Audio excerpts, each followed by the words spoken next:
Bonjour mesdames et messieurs, bienvenue à un nouvel épisode du Live Podcast, ici Hubert Côté.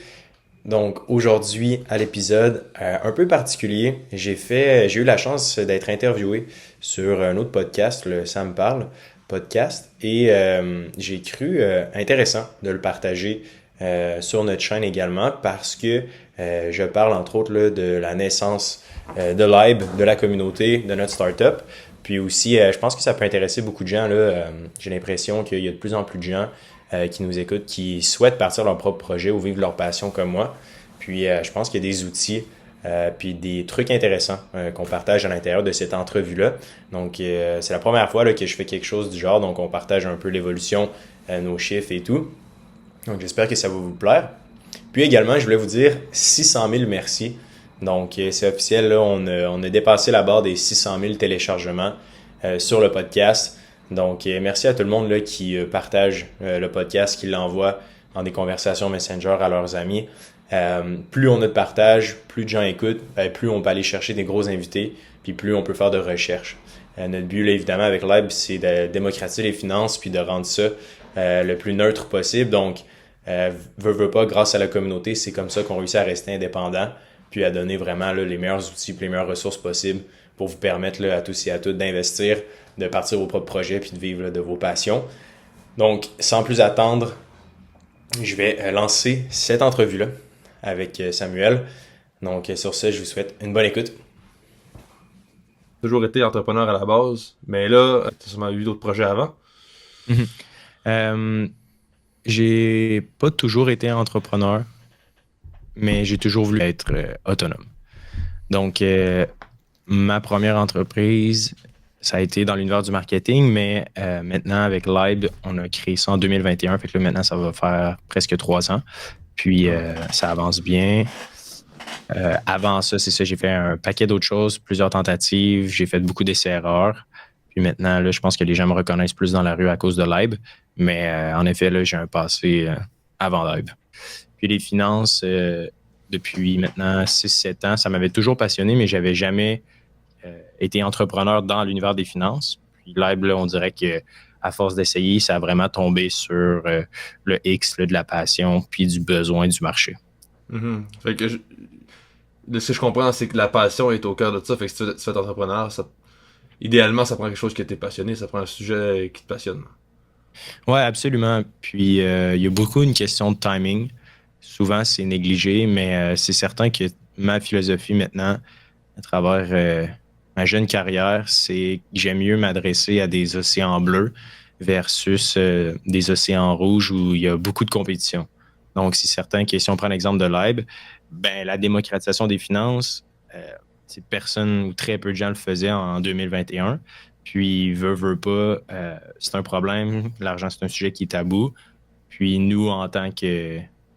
Je pense que c'était fait par les gens, pour les gens, d'une personne qui était passionnée puis qui voulait partager un peu sa passion sur les ondes en ligne, sur les réseaux sociaux. Mais ça a fait en sorte que, justement, beaucoup de gens ont adhéré parce qu'il y avait un réel besoin puis il y avait un manque. Et qu'après ça, je pense que c'est pour ça on a croît aussi rapidement. Là. On pourra en parler. Là. Mais maintenant, on a plus de 600 000 téléchargements de notre podcast. Puis on est entre 15 et 20 000 membres. Puis on a près de 5 000 clients. Ça a monté vite parce que j'ai regardé sur votre site, puis t'avais écrit dans ton profil genre 3000 auditeurs à ton podcast, puis 2800 membres. Ouais. Ça, c'était quand ça que t'as écrit ça? Bonne question. 3 000 membres, ça devait être là, un an et demi. Ok, on pourra peut-être revenir après ça, comme tu sais, du début, puis la croissance, comment ça s'est fait, tout ça, là, je trouve ça Ouais. intéressant. Mais juste avant, là, j'aimerais savoir, tu sais, parce que tantôt t'as dit, j'ai toujours su que je voulais faire de l'argent. Euh, à quel âge tu t'es dit, genre, ah, moi je vais faire de l'argent plus tard? Euh, J'en ai parlé justement à mon cousin. Il me disait que quand j'avais 14, 15 ans, je lui avais dit ça, justement, que je voulais faire de l'argent. Mais on dirait que plus que ça, tu sais, je veux dire, j'ai eu des emplois aussi qui payaient bien, mais c'est surtout le fait de pouvoir impacter ou, tu sais, aider des gens tout en faisant de l'argent. Là, je trouve que personnellement, ça résonne beaucoup avec mes valeurs. Puis est-ce que tes parents sont riches? Non, absolument pas. Est-ce que puis tu sais est-ce que tu sais pourquoi si jeune tu voulais faire d'argent? Parce que tu sais on pourrait penser que mettons tu dis à 14-15 ans on n'a pas tout le temps la perspective nécessaire pour dire ok qu'est-ce que ça m'apporte de l'argent et tout ça. Fait que c'est pour ça que je te demande cette question-là parce que je me dis bon peut-être que ses parents avaient beaucoup d'argent puis ils voyaient le mode de vie ou je sais pas trop là. Fait que qu'est-ce que tu penses qui était un facteur déterminant de vouloir de l'argent, tu sais? Ouais, ben dans l'univers entrepreneurial, j'ai l'impression qu'il y a quelques patterns là, qui poussent les jeunes à vouloir entreprendre une telle carrière ou un tel mode de vie. De ce que j'ai remarqué, souvent ou parfois, c'est un enfant avec une mère monoparentale, puis qui doit, dans le fond, provide pour sa famille puis ses frères et sœurs. Luc Poirier, c'est un bon exemple. Pour celles et ceux qui ne connaissent pas Luc Poirier, là, c'est un des grands investisseurs immobiliers au Québec. Vous pourriez le googler. Puis également, l'autre, c'est pas nécessairement que la famille n'arrivait pas à subvenir aux besoins de l'enfant, mais que c'était un sujet de discorde, ça crée des problématiques où littéralement, la famille manquait d'argent. Fait que j'ai l'impression que c'est un melting pot de tout ça ensemble qui peut créer un appétit pour cette voie-là relativement jeune. Mais ça peut être aussi une simple passion. Tu sais, un jeune enfant qui est passionné par les Legos, qui aimerait ça juste acheter plus de Legos, puis qui commence à vendre les Legos qu'il aime moins, puis qui fait croître ça, puis finalement, ça devient une entreprise. Il y a aussi la simple et unique chance. Là, tu sais, des gens qui pensaient absolument pas être entrepreneurs, mais par exemple, ils se font léguer une entreprise par la famille ou ils reçoivent un poste de direction qui ne s'attendait pas nécessairement, et ils saisissent une opportunité. Tu sais. Ouais. Je pense que c'est comme les trois potentiels. Là. Parce que là, tu sens, mettons, inclure de vouloir de devenir un entrepreneur avec le vouloir de faire de l'argent. Est-ce que pour toi, ça va ensemble, absolument? Ou... Absolument, parce que c'est tellement difficile que à un certain moment, il faut qu'il y ait quelque chose qui te pousse à... Tu sais, c'est excessivement difficile, cet univers-là.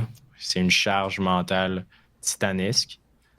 Puis, évidemment, ça va requérir des sacrifices. Puis, il faut que le but ou l'arrivée ou l'objectif soit ultimement plus grand que soi, que ce soit, oui, la quête monétaire, mais souvent, la quête monétaire va s'effriter. Tu sais, après 4-5 ans, quand tu réussis à avoir du succès, ben, tu sais, souvent, après ça, les gens vont questionner ou vont entendre un plateau. Tu sais, c'est certain que, oui, la quête monétaire, je pense que quand on est jeune, c'est exactement ça qui nous pousse vers le domaine entrepreneurial. Puis après 4-5 ans, ben, j'ai l'impression que c'est là que c'est vraiment une cassure entre OK, good, je fais 100 000, 200 000 par année, 300 000 par année, un demi-million, peu importe. Tu sais, j'adore mon mode de vie. Soit je veux continuer à vivre ce mode de vie-là puis le faire, ou tu veux continuer à croître. Puis c'est vraiment une quête qui est plus grande que ça. Là. C'est plus une quête de croissance qu'une quête monétaire. Ouais, mais je pense que tu sais, l'argent veut pas régir une bonne partie de notre société. Fait qu'on peut quand même croître longtemps dans cette mentalité-là ou cette volonté-là d'avoir plus d'actifs. Puis parlant de croissance, justement, parle-moi un peu de la croissance de ton entreprise, parce que là, tu m'as dit que dans le fond, vous avez parti en 2021, là, excuse-moi, en passant, là, j'avais cru comprendre que c'était 2023, mais ouais, explique-moi un peu le parcours de ton entreprise jusqu'à là. Ouais, ben tu sais, mettons, je peux donner l'historique de téléchargement de notre podcast. Comme ça, on va pouvoir voir une progression, puis les gens qui nous écoutent vont pouvoir savoir à peu près à quoi s'attendre. Parce que, excuse-moi, je te coupe, mais dans le fond, j'imagine que la croissance du podcast est directement liée avec la croissance de l'entreprise. Oui, absolument. Ben, c'est un de nos canaux de communication les plus populaires. Ça et l'infolettre. OK. On a une infolette qu'on envoie tous les dimanches. À toutes les deux... C'est bimensuel, pardon. Fait qu'à tous les 2 dimanches. OK. Puis, c'est ça, mais le podcast aussi, ça a été un gros vecteur de croissance pour notre communauté. En août 2021, on fait à peu près un épisode par semaine. 296 téléchargements. Right. Septembre 2021, 2000 téléchargements. Je vais peut-être pas nommer tous les mois. Là. Mais mettons, octobre 2021, 2000 downloads. Novembre 2021, 3000 downloads. 3300 en décembre. C'est janvier, 5 000. 6 000 en février. 8 000, 9 000. Là, d'avril, on était à peu près à 9 000. Mais un bon bounce, 14 000 downloads. Et là, on arrive en septembre 2022. On est à 30 000 téléchargements. Fait qu'en un an, on a passé de 0 à 30 000 téléchargements par mois. Après ça, on a piqué à comme 50 000 téléchargements en janvier 2023. Puis là, on est en moyenne à 40 000. Insane. Puis pourquoi vous avez commencé à 300 puis pas à genre 4? Parce qu'on avait déjà une infolette. Qui roulait depuis un bout? Ouais. Puis c'est ça qui a fait. Depuis un bout, depuis quelques semaines. C'était assez récent, mais c'est juste que je l'ai publié aussi sur les réseaux sociaux. Puis je pense que c'était des sujets qui étaient quand même intéressants. Fait. Mais c'est aussi 296, dans le sens que il y a des gens qui sont partis. Ah non, c'est historique. Fait que, ouais, non, c'est ça. 296 téléchargements. Fait qu'on avait peut-être 80 downloads par épisode. Nice. Nice, quand même. Fait que une belle croissance. Est-ce que tu penses que cette croissance-là pourrait être attendue d'une entreprise, là, mettons une petite entreprise qui se porte dans un podcast? Est-ce que tu penses que ça, c'est genre la norme de croître comme ça ou? De ton podcast, admettons? Non. Non, je pense que j'ai la réponse à ça, mais je vais avoir ton point de vue. Écoute, moi, je pense que ton podcast aurait sa place. Pour une entreprise, ça dépend vraiment du contexte. Là. Comme je te dis, s'il y a une opportunité dans le marché puis il y a un trou pour une certaine audience, ben oui, clairement. C'est certain que si tu commences un podcast sur les finances personnelles, aujourd'hui, je pense pas que tu vas être capable d'avoir les mêmes chiffres. Parce que c'est vous qui avez la place. C'est ça. Ouais. Dans le fond, mon point, c'est que, où je voulais en venir, c'est que je trouve que c'est une vraiment belle croissance. Puis, tu sais, souvent, mettons quelqu'un qui écoute ça, puis il se dit, ah, moi, je vais me partir un podcast, mais là, c'est pas pire, je vais commencer, puis genre, ça va être genre à 300, ou ça va être genre à 100 auditeurs, mais souvent, ce qu'on voit, c'est plus l'inverse. C'était genre à 0 pendant des mois, puis après ça monte à 15, puis après ça monte à 25, puis tu sais. Ouais. Ben, nous, c'est certain que je le publiais là, sur Facebook avec mon profil privé. Puis pour les gens qui veulent se lancer, peu importe le projet, je vous invite à publier jour 1 et non enregistrer 10 épisodes pratiques, puis après commencer. Personnellement, je suis plus de la philosophie on va se créer un avion pendant qu'on est en train de tomber dans le précipice. Ouais. Un peu comme je tombe présentement dans le précipice, là, parce que je suis absolument. Non, tu me donnes des souvenirs de moi quand je commençais, là, donc c'est bien. Cool. Alright, parfait. Puis c'est ça, avec là, il y a aussi une croissance de ton entreprise en même temps, là, tu sais, fait que ça. Parce que c'est un peu intimement lié, là, c'est le même nom, c'est le même sujet. Fait que est-ce que c'était prévu de vouloir dire, ok, le podcast va grandir, puis après ça, l'entreprise aussi, ou c'était plus comme, ok, on va voir si qu'est-ce qu'il va prendre en premier, mettons? Oui, c'était intimement lié. Évidemment, on voulait surtout avoir des invités intéressants. Là, à la base, c'est pour ça que j'ai créé le podcast. Là. J'avais envie d'avoir des entrevues approfondies sur les différents sujets de la vie. Là. C'est certain que la finance englobe une grosse partie de la vie, l'argent et tout. Donc, ça a été un sujet assez vaste avec plusieurs invités de différents univers. Mais somme toute, oui, c'était intimement relié. Mm-hmm. Mais c'était prévu que genre le podcast apporte des clients. Oui et non. C'est certain qu'on voulait gagner en visibilité, se faire connaître, démocratiser les finances, rendre ça accessible. Par la suite, je veux dire, quand tu es capable de communiquer un bon message puis de donner de la valeur, au bout du compte, c'est certain que si tu es capable de créer un produit relié à cette confiance-là qui a été développée au fil du temps, ça fait plus de sens. Mais au départ, on ne savait pas nécessairement qu'est-ce qu'on voulait amener au marché, là, qu'est-ce qu'on voulait commercialiser. On a créé l'audience, on a partagé notre passion. Il y a des gens qui nous ont fait confiance, qui ont rejoint notre mouvement. Puis par la suite, on a commencé à commercialiser. Puis comment vous avez créé l'audience avant de partir le projet? On l'a créé au fur et à mesure que le projet est né. Là, donc l'infolette, le podcast, etc. Là. OK. Une partie intégrale de la business. Puis est-ce que tu considères, parce que là tu parles de créer une audience, est-ce que tu considères que la création de contenu À quel point est-ce que tu constates que la création de contenu c'est important en 2023 pour une entreprise? Hmm, je dirais moyennement. Ah Moyennement. ouais? Pour vrai, c'est quand même mis sur un piédestal. Puis oui, c'est vrai que ça peut apporter des clients. Oui, on a vu des bonnes histoires à succès. Mais somme toute, on peut simplement décrocher le téléphone.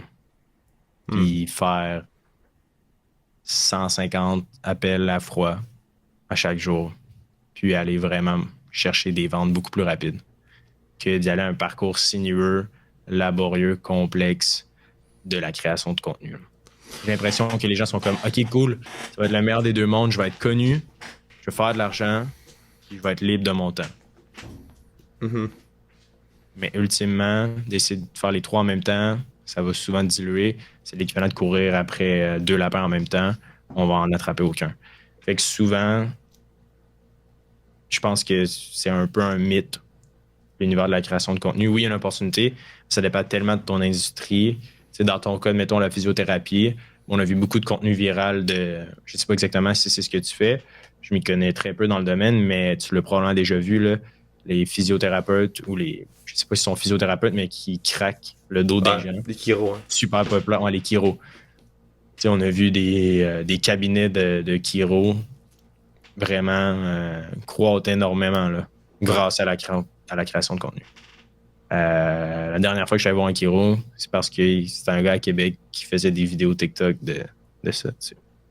Fait que oui, c'est certain que Ouais. si on s'adresse pour le consommateur, donc le grand public, oui, c'est certain que si c'est pour un service aux entreprises, euh, d'y aller avec le téléphone peut faire également énormément de sens. Je comprends. Fait que j'imagine que c'est plus pertinent peut-être pour une entreprise qui est déjà démarrée puis qui a déjà un bon roulement puis qui veut peut-être chercher à les qui cherche peut-être à aller euh, acquérir plus de clients dans un certain domaine ou pour un nouveau produit ou des choses comme ça. Fait que mettons, tu sais, pour finaliser euh, ou pour peaufiner peut-être leur clientèle, je peux dire ça comme ça, là. Dans le sens, dans le sens que Oui, c'est ouais, certain que vas-y. ben, tu sais, moi, je le vois vraiment comme un canal, tu sais, un canal de communication. C'est certain que ça peut aider. Tu peux le partir du départ, tu peux le partir quand tu es déjà en démarrage ou quand t'as déjà plusieurs employés. Mais c'est juste que j'ai l'impression que les gens voient ça en noir et blanc. Pour les gens qui veulent se lancer, créer leur propre entreprise, c'est OK, il me faut absolument que je fasse des TikTok. Mhm. Absolument pas, tu sais. Ou il faut absolument que je parte un podcast. Absolument pas. Il y a plein de gens qui sont sous les rideaux, on ne sait même pas qu'ils existent, Hmm. qui font des millions par année avec leur entreprise. Hmm. Qui n'ont même pas de site web. Hmm. Ah, intéressant, tu dis ça parce que moi je trouvais que c'était comme un problème, tu sais, des fois là, parce que moi j'ai une petite région puis il y a beaucoup d'entreprises qui ont pas de site web puis où ils en ont puis c'est genre vraiment pas super là. Puis moi je voyais ça comme un problème, tu sais, je voyais ça comme mais I guess ça dépend du domaine aussi là. Je sais pas ce que t'en penses, mais tu sais il y a beaucoup d'entreprises ici là, que c'est comme tu vas sur leur site internet puis c'est juste leur logo avec quelques petites infos puis c'est tout là. Ouais, mais il y a encore beaucoup d'industries, surtout au Québec, avec la population qui est vieillissante, qui roule par téléphone. Tu sais, c'est une Hmm. relation de confiance. Tu vas rencontrer ton client, tu l'appelles par téléphone, vous passez les commandes comme ça fonctionne. Tu sais. Évidemment, ça va être inévitable que la technologie. Tu sais, je trouve que, OK, cette entreprise-là n'a pas de site web, donc je vais partir mon entreprise de création de site web, je vais aller vendre un site web. Mais en réalité, c'est que si la technologie derrière le service que tu offres ne garantit pas ou ne comble pas un réel besoin, ça va être difficile à vendre. Si l'entreprise va vraiment bien puis il n'y a aucune perte de temps, ben ça va être difficile d'aller vendre le service de création de site web. Par contre, si la personne ou le commerce a un inventaire, puis qu'il aimerait avoir des commandes en ligne, mais il ne sait pas comment créer son site web en ligne, là, c'est là que tu as un deal, puis tu as une opportunité. Tandis qu'à l'inverse, j'ai l'impression que quand on commence dans l'univers du service ou de se dire, OK, ben, j'ai envie de créer des sites web pour des PME, ce qui est une bonne idée. Évidemment, c'est un marché qui est excessivement compétitif, mais somme toute, c'est de se dire, OK, avec quel genre de technologie je peux régler un réel problème pour les PME, au lieu de dire, son site web est laid, je peux faire un plus beau site web, donc il va m'acheter mon site web. Mhm. C'est pas comme ça que les dirigeants d'entreprise réfléchissent. C'est, ils voient ta soumission, ça va coûter 10 000 faire notre site web. Combien de dollars ça va générer? Puis là, si tu dis, c'est de l'intangible, point d'interrogation, ben moi, personnellement, je prends cette décision-là au day-to-day. C'est un énorme risque de dire, si cette dépense-là de 10 000 j'ai aucune idée combien elle va me ramener. C'est comme ça qu'il faut réfléchir, puis il faut se mettre dans les souliers du dirigeant ou du propriétaire de la PME. Faut régler un problème pour l'entreprise. Absolument. Dans le fond, le but d'une entreprise, c'est ça, c'est régler un problème. Absolument, c'est d'apporter des solutions aux problèmes de notre quotidien. Là. Puis vous, le problème que vous réglez, c'est, si je comprends bien, le manque d'éducation ou comme tu as dit, la littératie en termes de finances personnelles chez le grand public? Ouais. Et puis les PME aussi. Maintenant, on est en train d'ouvrir une nouvelle branche là, de services aux entreprises. Mais la prémisse de notre philosophie, c'est la suivante. Les institutions financières, les professionnels manquent de temps ou n'ont pas nécessairement le temps d'éduquer leurs clients. Les écoles n'éduquent pas les gens sur les finances. Puis là, la raison du comment et du pourquoi ils ne le font pas, c'est à vous-même de juger, mais c'est certain que 80% des adultes manquent de connaissances en finance, alors que ça règle ou ça dicte, peut-être en étant conservateur, 50 à 60% de leur quotidien sont basés sur des décisions monétaires. Évidemment, ça, c'est mon propre opinion. Là. C'est backé par aucune donnée scientifique. Là.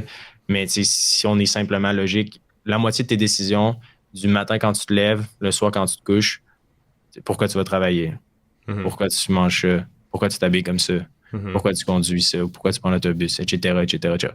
C'est une grosse partie que c'est des valeurs, une grosse partie que c'est purement monétaire aussi. Là.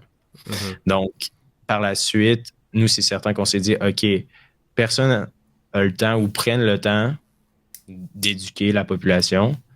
Puis les gens ils veulent en savoir plus parce qu'il y en a qui comprennent, en tout cas, du moins les gens qui nous écoutent et qui viennent nous voir, comprennent l'importance de contrôler ses finances. Parce que sinon, c'est l'inverse souvent qui arrive où les finances te contrôlent. Donc, suite à ça, on s'est dit, OK, clairement, il y a une opportunité, il y a personne qui le fait, faisons-le. Il y avait personne qui faisait ça au Québec? Pas de la façon qu'on le fait. C'est quoi votre valeur ajoutée? Je pense que c'est notre transparence radicale, notre authenticité, notre vulgarisation, là, qui est quand même excellente. Il y a genre pas de questions tabou, mettons comme ça avec des clients, des choses comme ça. Non, c'est ça, exact. Puis c'est surtout qu'on est neutre, on n'a pas de parti pris. Tu sais, souvent, admettons, il y a d'autres communautés. Il y en a quelques-unes des communautés sur les finances au Québec. Ils vont s'associer avec différents organismes ou différentes banques ou différents conseillers financiers. Nous, on est indépendants, neutres. On veut vraiment simplement le meilleur pour les gens qui font partie de la communauté. Puis, mettons, je suppose quelque chose, là. Mettons, une grande entreprise qui vous approche, puis ils veulent vous acheter à une grosse somme, puis, je sais pas, mettons, 50 millions. Puis, peu importe le chiffre, là, puis ils vous disent, OK, à chaque fois que vous allez donner des conseils ou que vous allez faire de l'éducation sur les finances personnelles, vous allez comme tout le temps recommander notre institution financière ou des choses comme ça. Est-ce que, tu sais, à un moment donné, y a-t-il une ligne pour toi, est-ce que tu te dirais comme, OK, c'est beaucoup d'argent, peut-être je le ferais, ou pas du tout? Non. On n'est pas là pour vendre. On veut pas vendre. On veut créer notre propre banque. J'aime ça. C'est bon. Nice. Puis tantôt, tu parlais de, tu sais, la raison de pourquoi on n'éduque pas aux gens, on n'éduque pas les gens sur les finances personnelles. Puis là, tu te dis, genre, c'est à nous de juger de pourquoi, mais toi, qu'est-ce que t'en penses? Pourquoi est-ce qu'il y a pas assez d'éducation? C'est la grande question. C'est le grand point d'interrogation. Pourquoi est-ce qu'on n'a pas de cours au secondaire? On commence à en avoir. On a fait des conférences dans les écoles. Cool. Donc, je lève mon chapeau et la réforme fait en sorte qu'il commence à avoir des cours sur les finances personnelles, la base. Par contre, les professeurs ne sont pas formés. Puis les profs, la veille du cours, doivent inventer un curriculum ou apporter du contenu. Tu sais. Fait que le challenge est grand là, parce que les professeurs ont jamais eu de cours sur les finances. Right?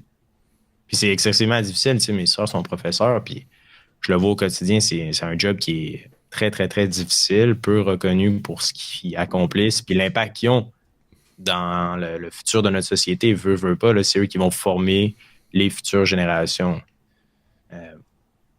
Puis, évidemment, ben, de transmettre cette éducation financière-là, c'est un travail qui est laborieux parce qu'il y a très peu de ressources en ligne qui simplifient la chose au maximum. Tu sais.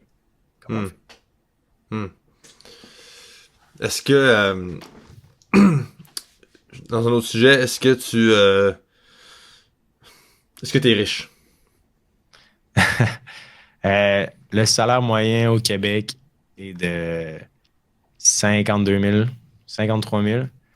Est-ce que tu sais c'est quoi le montant qu'il faut pour être dans le top 1% au monde des gens les plus riches? Il me semble que c'est 400 000. Non. Au monde. Dans le monde. Tu prends Ah, la dans le monde, somme de tous les excuse-moi. humains de la Ouais, dans planète. le monde. Ben, on va dire 35 000, je sais pas. Ouais, c'est 32 000. Ah, pour vrai? Ou tu gagnes 32 000 par Ouais, c'était une année joke. pour être dans le top 1% de la race Ouais, humaine. Right? Fait qu'après ça, tu me dis, est-ce que tu es riche? absolument. Évidemment. Ouais. À quel point tu es riche? Ben, je veux dire, c'est relatif, là. Ouais. Ouais. Oui, c'est certain que la valeur d'une entreprise peut être chiffrée dans les millions, tu sais, facilement. Mais après ça, c'est est-ce que l'entreprise, on veut nécessairement la vendre? Ben non, tu sais, on veut pas nécessairement la vendre. Fait que c'est sur papier, oui, c'est certain que rapidement, on peut devenir millionnaire. Est-ce qu'après ça, tu sais, j'ai 1 million dans mon compte en banque? Non, ça me sert à rien. J'aime mieux faire travailler mon argent. Hmm. Puis évidemment, ma question, c'était plus pour te déstabiliser un peu, là. C'est pas...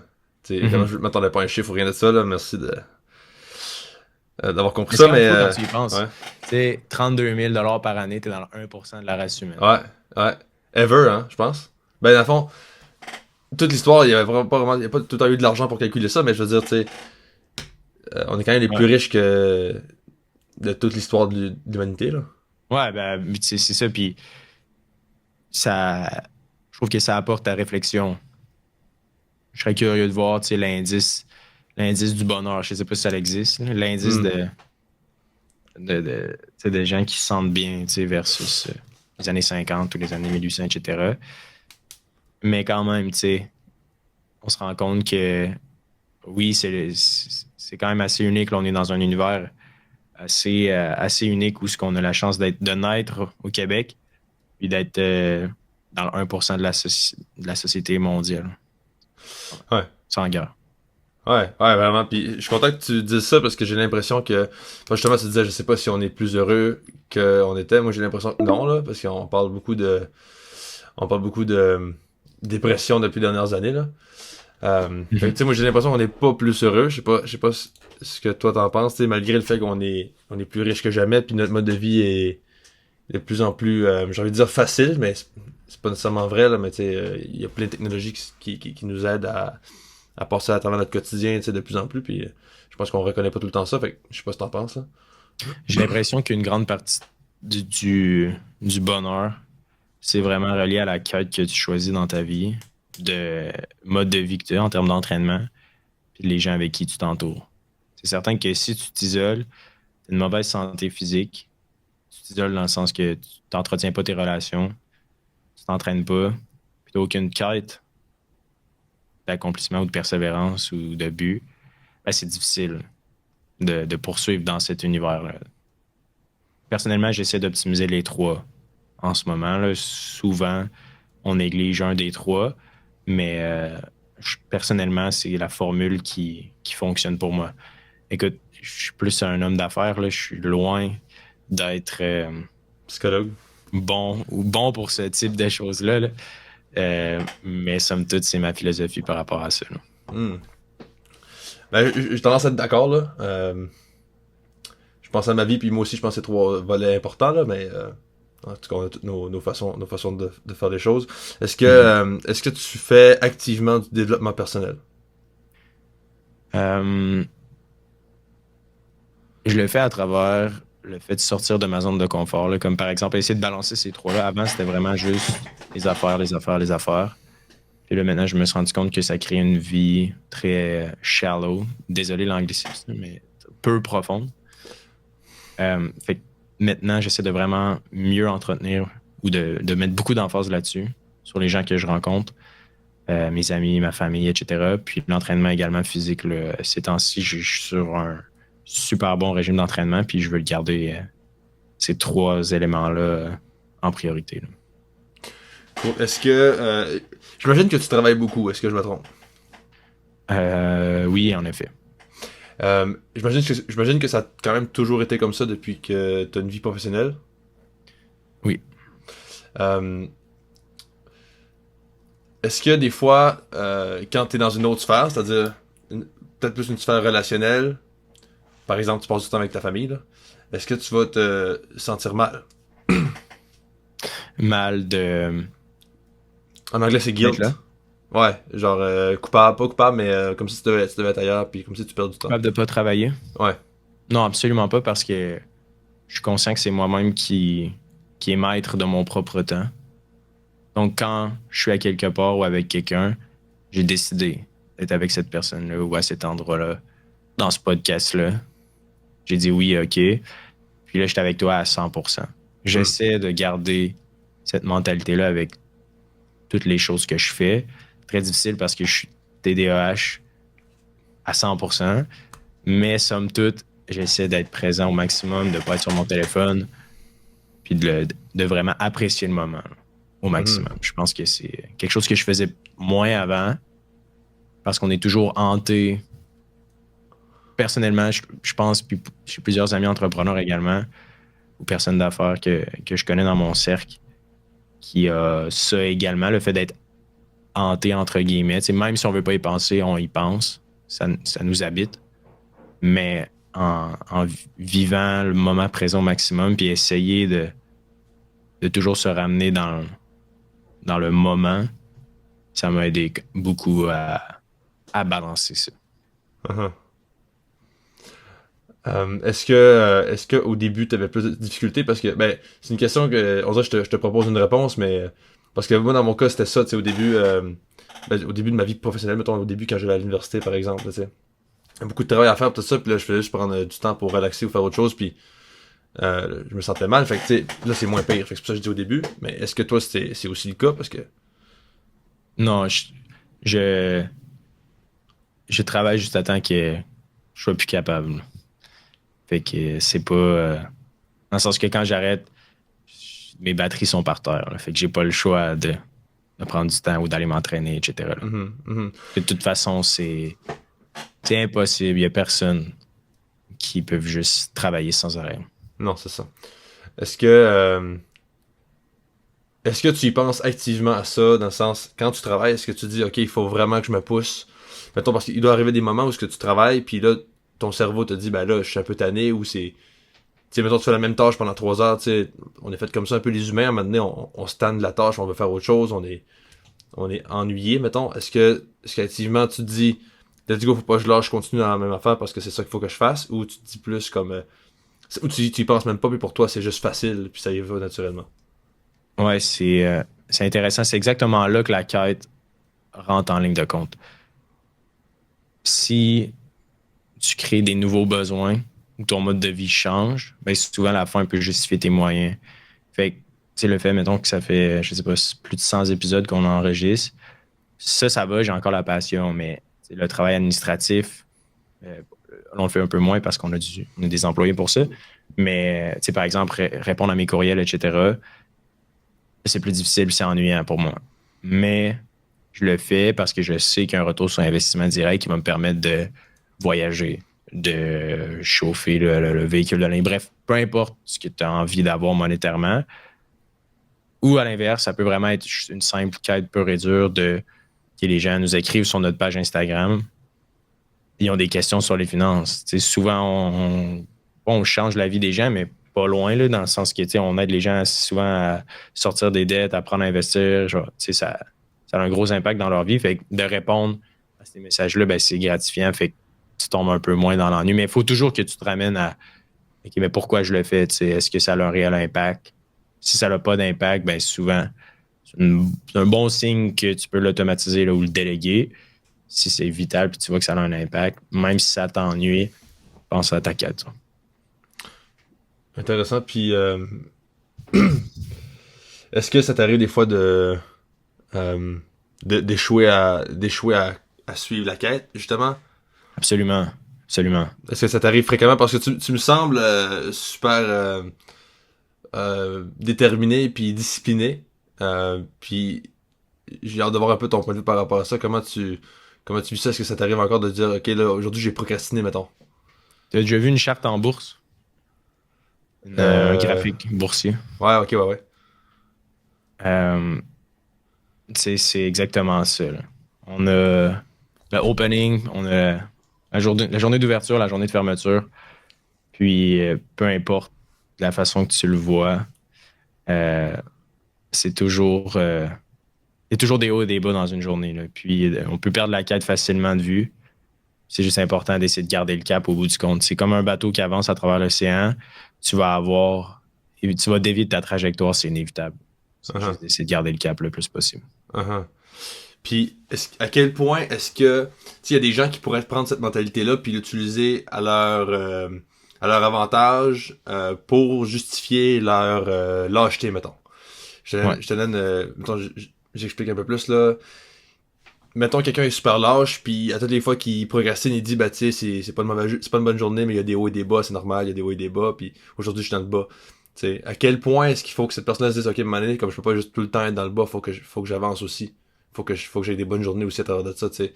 Fait que, c'est où la ligne entre ton mindset, que je suis d'accord, mais, c'est où tu te dis, OK, c'est pas juste une justification pour ma procrastination.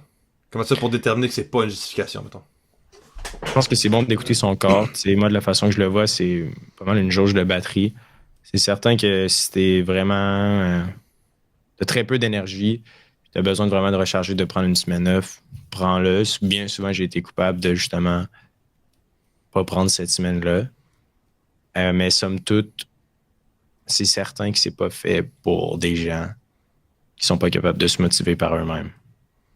Évidemment, tu peux t'entourer de gens qui travaillent plus fort que toi, fait que ça va te motiver. Comme par exemple, l'entraînement physique, c'est vraiment pas ma force. J'ai de la difficulté, puis là, j'ai eu une super bonne croissance physique parce que je me suis entouré de gens qui allaient 6 fois semaine, qui avaient une super alimentation, etc. Sinon, je ne l'aurais jamais fait. Donc, tu peux faire la même chose en affaires.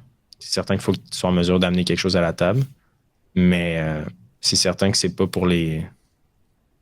C'est la définition même d'entrepreneuriat, c'est persévérance, de base. Fait que c'est certain que si c'est un trait que tu as ou que tu es en mesure de développer, go. Si tu cherches toujours le hack, ça va être difficile. Mm-hmm. Est-ce que tu penses que c'est accessible à tout le monde, considérant que le vouloir serait là, mettons? La volonté serait là? Non. Pourquoi? Il y en a qui ont la volonté, mais ils sont pas prêts à prendre les risques nécessaires. C'est difficile. Qu'est-ce qui est si difficile? Mais c'est d'être en mesure de dire que cette année, je vais faire 0$. Je vais travailler 80 heures semaine. C'est ça qu'il faut se poser comme question. Évidemment, je veux dire, c'est extrémiste comme métaphore, mais c'est quand même ça qu'on peut se dire, tu sais. Évidemment, le but, c'est de faire des millions. Le but, c'est pas de dire je vais faire 0, fait que je vais travailler en conséquence pour faire 0. Là. Non. Donc, si tu veux faire des millions, mais ça reste que ça peut prendre du temps. Là. Tu sais, pendant 1 an, ça se peut que ça soit difficile de se dégager un salaire. Puis, mettons, si on parle de finances personnelles là-dessus, comment techniquement c'est possible d'acheter de la bouffe si tu fais 0? Ben, de là, l'importance d'être en mesure d'épargner. Avant de se lancer. Mais il y a plein de business que tu peux commencer avec 0$ down. Fait que ça va. Puis, de là, l'importance de les side hustles, de commencer une carrière à gauche et à droite. Puis de voir qu'est-ce qui fonctionne le plus. Là, mais il y a plusieurs avenues possibles. Financement aussi. Fait que c'est ça, d'avoir peut-être du financement des aides du gouvernement au début ou tu sais, des subventions, du financement des institutions financières. Après ça, ben, de ramasser de l'argent de ton côté aussi. Exact. Alright, cool. Puis, tu disais, c'est le but c'est de faire des millions, tout ça. Est-ce que ça t'est arrivé, comment est-ce que ça a été reçu quand t'en as parlé à ton entourage que tu voulais faire des millions? J'en ai jamais nécessairement parlé en soi. Le but, c'est pas. J'ai dit faire des millions dans cet exemple-là, mais personnellement, c'est certain que c'est pas juste les millions qui me motivent. Évidemment, oui, ça en fait partie, mais mon entourage a été quand même assez ouvert d'esprit. J'ai toujours été encouragé à entreprendre ce que je souhaitais entreprendre, de vraiment créer la vie que je souhaite créer. J'ai jamais eu vraiment de limitation à ce niveau-là, mais en général, je suis assez secret envers mes objectifs. Là, je ne vais pas nécessairement le dire à tout mon entourage. Là. Tu sais, essentiellement, quand j'ai parti Live, je le créais pas sur les toits que je créais Live pour faire des millions. Là. Tu sais, loin de là, je le faisais juste par pure passion au début, puis de fil en aiguille, ça a pris du momentum. Hmm. Hmm. Hmm. Intéressant, parce que... Mais j'imagine que t'en as quand même un peu parlé avec ton entourage, tu sais, dans le sens... si t'es en couple, par exemple, ben, t'en as peut-être parlé avec Ouais, ta mais pour partenaire. être honnête, tu sais, ça l'a pas... c'est juste que du jour au lendemain, j'ai commencé à le faire, puis j'ai pas nécessairement réfléchi. C'est juste, fais-le, Mhm. t'as envie de le faire. Tu pourrais être surpris dans 1 an ou 2 ans. Je remarque que tu t'exprimes quand même super bien, puis je veux savoir si c'est quelque chose de volontaire ou si c'est quelque chose qui vient avec le temps. Avec le temps, 100 quelques épisodes plus loin, Ouais. j'avais beaucoup de tocs au départ, puis les gens me réprimandaient également. J'essaie encore de briser ces patterns-là, les fameux ou Uh-huh. les genres. Moi, personnellement, c'était mes deux némésis. Mais encore aujourd'hui, j'ai énormément de difficultés, fait que j'essaie de peser mes mots puis d'éviter Ouais. ces deux tocs-là, parce que le pattern, c'est souvent relié à la réflexion. Là. Quand je réfléchis, souvent, j'utilise ces deux-là pour fill les choses. Mais ce que j'ai appris, puis un petit truc, c'est vraiment d'ajouter du silence. Le silence, c'est élégant, puis c'est pas nécessaire de nécessairement tout remplir. Il peut y avoir des silences. C'est pas malaisant, c'est normal. Juste, c'est difficile à implémenter quand tu es habitué de parler avec des slangs puis des filler words. Uh-huh. Je remarque que t'as dit, moi aussi j'avais des tocs. Euh, tu vois. J'imagine que tu dis ça parce que j'en ai, puis j'en fais. Non, non, Ok. pas en tout. Ben, honnêtement, moi, c'est la dernière chose que je remarque quand je parle à quelqu'un. C'est Je vrai. suis vraiment pas. C'est vraiment pas quelque chose que je remarque. Mais c'est juste que je me le suis fait dire énormément, puis je sais que c'est courant dans notre société, là. Tout le monde a des tocs ou des façons de s'exprimer. Ouais. Mais c'est juste que moi, je me suis tellement fait dire à répétition que j'essaie de le corriger. Là. Mhm. Donc, Est-ce que tu penses que ça t'est utile d'avoir corrigé ça? absolument, je pense que la communication, c'est un, un super véhicule. C'est important. Encore une fois, c'est une des choses qu'on met pas beaucoup d'emphase dans notre vie, mais ça peut avoir un gros impact, tu sais, que ce soit nos relations amoureuses, nos relations sociales, nos relations professionnelles. Veux pas, une grande partie de tout ça est dictée, pas nécessairement parce que tu dis, mais de la façon dont tu en parles ou de la façon que tu projettes tes idées. Donc, souvent, juste une intonation ou une façon où les mots utilisés peut avoir des résultats complètement différents. Ça peut partir en guerre ou ça peut vraiment aller à ta façon. Simplement avec la façon que tu communiques. Là. Est-ce que tu as des exemples de situations où tu as changé la façon dont tu communiquais, puis ça t'a directement apporté un bénéfice ou euh, un impact? Ouais. Je pense que l'honnêteté, c'est souvent en affaires, tu sais, les choses vont très vite. Puis j'essaie de rester le plus transparent et le plus honnête possible. Puis ça a un impact positif, évidemment. Mais aussi, je pense que de se mettre dans la place, dans les souliers des autres par le passé, c'est quelque chose que j'avais plus de difficulté à faire puis que je fais plus maintenant. Tu sais, je suis encore super jeune, je veux dire, j'évolue rapidement puis j'apprends de mes erreurs, mais souvent, ce qui m'a aidé, c'est de se mettre vraiment à la place de l'autre avant de communiquer sa proposition. Ça a un gros impact, là. Mhm. Ça paraît super bénin, mais c'est quand tu es vraiment intentionnel à propos de ce concept-là, ça peut avoir un gros impact, là. Mhm. Mhm. Absolument. Bien d'accord. Écoute, je te retarderai pas plus que ça ou j'arrêterai ça de là. Je pense que écoute, ça a été vraiment Merci, Simon. intéressant de te parler, puis je te remercie beaucoup, Hubert. Absolument, ça fait plaisir.